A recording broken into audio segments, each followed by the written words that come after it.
नमस्कार, आप देख रहे हैं नेक्स्ट टाइम न्यूज में तुषार आपके साथ। देश में 5 राज्यों में विधानसभा चुनाव है। तेलंगाना, छत्तीसगढ़, मिजोरम, मध्य प्रदेश और राजस्थान। बात करेंगे इस वीडियो में छत्तीसगढ़ की। 7 नवंबर को छत्तीसगढ़ में चुनाव है, जिसको लेकर आज कांग्रेस लगातार जो है वो दौरे पर दौरे करते नजर आ रही है। राहुल गांधी छत्तीसगढ़ के 2 दिवसीय दौरे पर है। तो वहीं बात करें उनके भाषणों की, तो लगातार वो अपने इस भाषण में मोदी सरकार को घेरते हुए नजर आ रहे हैं।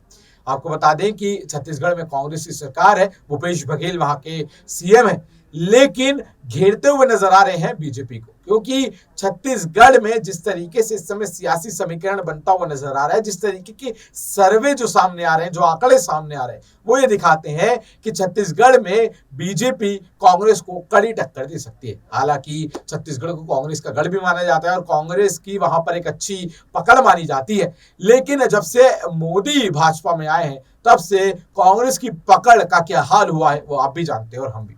और इसी को देखते हुए यहाँ पर राहुल गांधी जो है छत्तीसगढ़ में अपनी पूरी ताकत झोंकते हुए नजर आ रहे हैं। लगातार भाषण पर भाषण दे रहे हैं अलग अलग जगहों पर, और एक जब वो भाषण देते हैं तो उस भाषण में अडानी, अंबानी और मोदी को घेरते हुए नजर आते हैं, जो अक्सर वो घेरते भी हैं।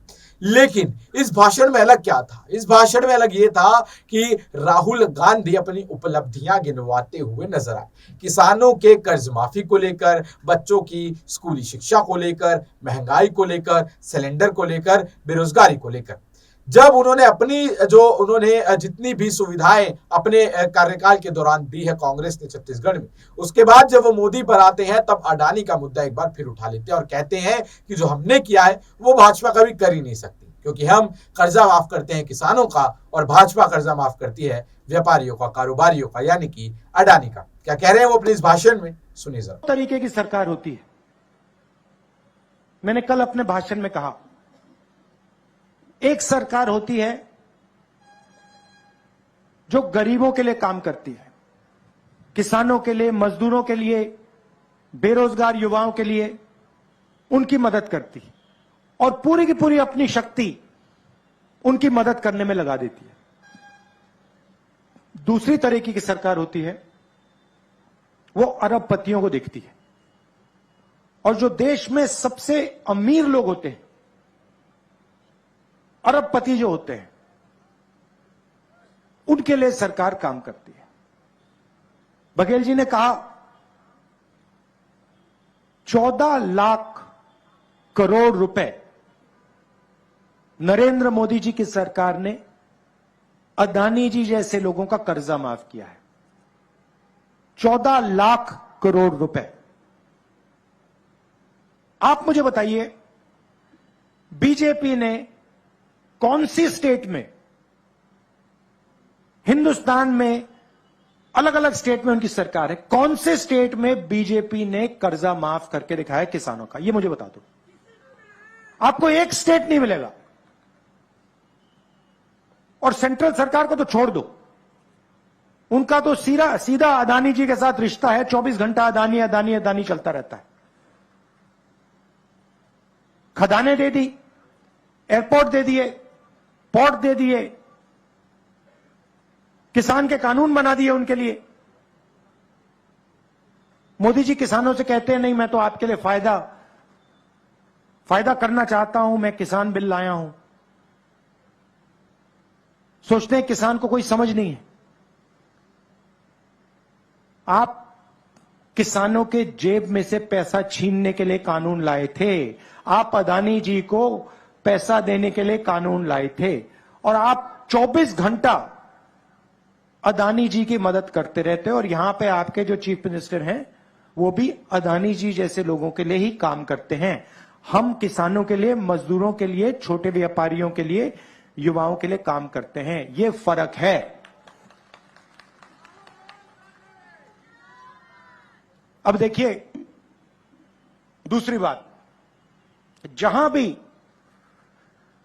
बीजेपी के नेता जाते हैं वो गरीब लोग से कहते हैं, देखो हिंदी पढ़ो, छत्तीसगढ़ी और अंग्रेजी की कोई जरूरत नहीं है, हिंदी की जरूरत है। हमारी सोच दूसरी है। हम कहते हैं हिंदी जरूरी है, छत्तीसगढ़ी जरूरी है और अंग्रेजी भी जरूरी है। क्यों? अगर आप में से किसी को छत्तीसगढ़ में किसी से बात करनी है तो छत्तीसगढ़ी का प्रयोग होगा। अगर आप यूपी जाएंगे, बिहार जाएंगे, बाकी हिंदुस्तान में जाएंगे तो हिंदी का प्रयोग होगा। और अगर आप विदेश में जाना चाहते हैं, कॉल सेंटर में काम करना चाहते हैं, बड़ी बड़ी कंपनी में काम करना चाहते हैं, तो आपको अंग्रेजी का प्रयोग करना पड़ेगा। सही बात? सही बात। अब आप एक काम कीजिए, ये जो बीजेपी के नेता आते हैं 24 घंटा हिंदी हिंदी हिंदी बोलते रहते हैं, आप इनसे एक सवाल पूछिए। आप इनसे ये पूछिए, भैया आप कहते हो कि अंग्रेजी नहीं पढ़नी चाहिए, आप कहते हो छत्तीसगढ़ी नहीं पढ़नी चाहिए, आप कहते हो हिंदी होनी चाहिए, आप हमें एक बात बताओ, आपके जो बच्चे हैं वो क्या हिंदी मीडियम स्कूल में पढ़ रहे हैं या अंग्रेजी सीखते हैं? और ये सारे के सारे आपको बताएंगे कि नहीं भैया हमारे बच्चे तो इंग्लिश मीडियम स्कूल में पढ़ाई करते हैं। ये लोग चाहते हैं कि हिंदुस्तान के गरीब लोग कोई भी सपना ना देखें। ये चाहते हैं कि आपके बच्चे मजदूरी करें और उनके बच्चे अंग्रेजी में बात करें, विदेश जाएं, बड़ी बड़ी कंपनियां चलाएं, कॉल सेंटर में काम करें, इंजीनियर बने, डॉक्टर बने।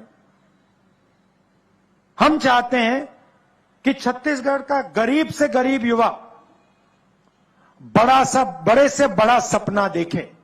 अगर उसे इंजीनियर बनना है, अमेरिका में जाके काम करना है, कॉल सेंटर में काम करना है, लॉयर बनना है, डॉक्टर बनना है, उसके पास सारे के सारे हथियार हों। अगर उसे छत्तीसगढ़ी की जरूरत हो, छत्तीसगढ़ी, अगर उसे अंग्रेजी की जरूरत हो, अंग्रेजी, अगर उसे हिंदी की जरूरत हो तो हिंदी। तो देखा आपने किस तरीके से एक बार फिर अडानी अंबानी के मुद्दे को उठाकर यहां पर मोदी सरकार को घेरते हुए नजर आए। लेकिन हम लगातार ये देख रहे हैं कि इस बार के विधानसभा चुनाव में कांग्रेस जितनी एक्टिवनेस दिखा रही है, यानी कि जितनी ताकत दिखा रही है, अपनी पूरी ताकत उसने झोंक दी है हर राज्य में, वो ये दिखाता है कि कांग्रेस इस बार कुछ भी कर 5 में से 3 राज्य तो अपने हाथ में लाना ही चाहती है। आपको बता दें 2024 में लोकसभा चुनाव भी है और ऐसे में ये जो चुनाव है इसको सेमीफाइनल की तर्ज पर देखा जा रहा है जो विधानसभा चुनाव है। और ऐसा कहा जा रहा है कि जिसकी सेमीफाइनल में पकड़ अच्छी होगी उसकी 2024 के फाइनल में भी पकड़ अच्छी होगी। बहरहाल आप इस कथनी पर क्या सोचते हैं, क्या राय रखते हैं, नीचे कमेंट सेक्शन में जरूर बताएं। जुड़े रहें, देखते रहें नेक्स्ट 9 न्यूज। धन्यवाद।